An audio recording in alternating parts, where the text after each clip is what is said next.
రంగారెడ్డి జిల్లా శంషాబాద్ మున్సిపాలిటీ పరిధిలో ప్రభుత్వ స్థలాల్లో అక్రమ నిర్మాణాలు కూల్చివేస్తున్నారు హెచ్ఎండిఏ అధికారులు. దాదాపు 20 ప్రదేశాల్లో ప్రభుత్వ స్థలాలను కబ్జా చేసి హోటల్స్, కార్ మెకానిక్ షెడ్ కు కిరాయికి ఇచ్చుకున్నారు. ఏలుగా ఆ స్థలాలను ఆక్రమించుకొని కోట్లు సంపాదించారు అక్రమార్కులు. గతంలో స్థానికులు హెచ్ఎండిఏ అధికారులకు ఫిర్యాదు చేసినా రాజకీయ ఒత్తిళ్లతో ఎటువంటి చర్యలు తీసుకోలేదు.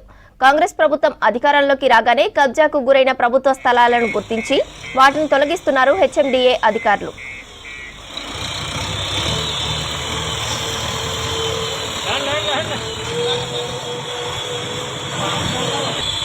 సైడ్కి రా.